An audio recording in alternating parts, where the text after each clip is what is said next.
today. Snooper's charter returns to the UK, Greece causes panic in the European ivory towers, and China appears to be a followed example.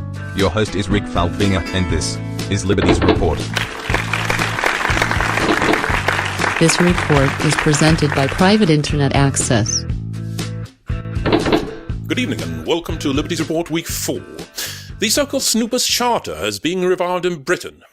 This is a bill that was introduced originally a couple of years back, essentially saying that ISPs and service providers must log a lot of data about their users so that the government could see what everybody has been doing, thinking, and trying to do online. Now, the last time this was proposed, it was roundly defeated, and the problem is that these bills keep propping up every single time something happens.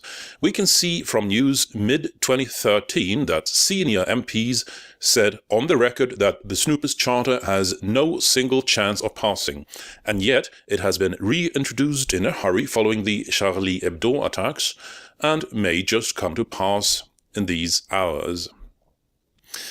The problem here is larger than just one single bill. The problem is that everything is being used as an excuse for more surveillance. If you have a terrorist attack, it is being used as an excuse for more surveillance. If you do not have a terrorist attack, it is being used as an excuse for more surveillance. If you have an attack on freedom of speech, it is being used as an excuse for introducing more censorship. If you do not have an attack on freedom of speech, it is also being used as an excuse to introduce more censorship. Anything that deviates from the dull, grey, everyday, drab life at this point is being used to justify a severe reduction in liberty. That is a huge problem. So the problem is not the Snooper's Charter this time around. The problem is the larger political landscape, that every single thing can and will be exploited to reduce, erode, and eliminate liberties we have taken for granted for a very, very long time. And this is what's actually happening. It is not just a problem in Britain, it is not just a problem with the Snooper's Charter. So, what is required is something akin to what's happening in Greece right now, where you had austerity measures, where you had allegiance to the euro. The European Union has had this ever closer ratchet mechanism where nothing ever is allowed to back out of the union, even just a little bit.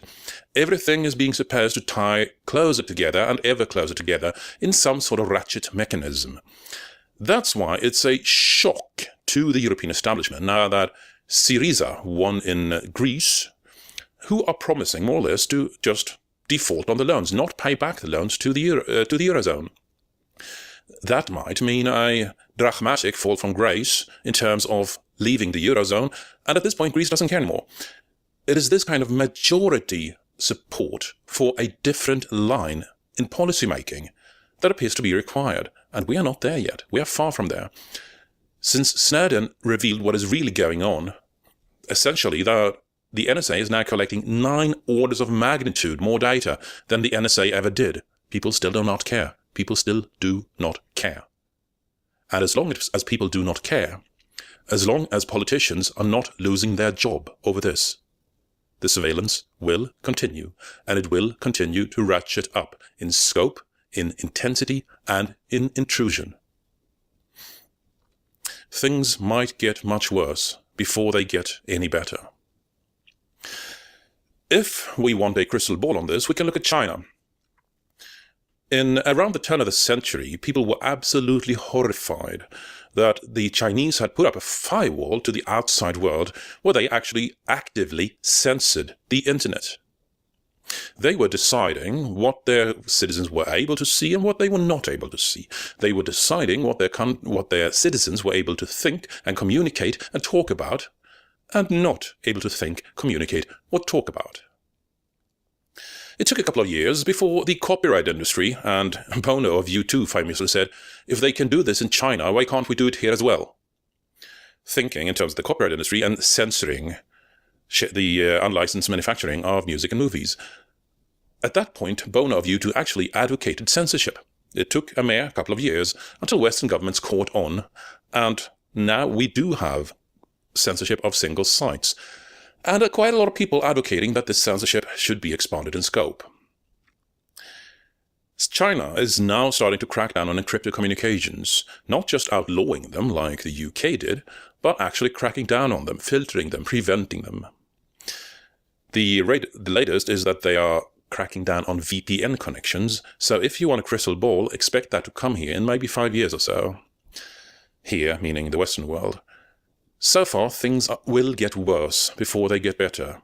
Liberty is very hard won, but unfortunately very easily lost.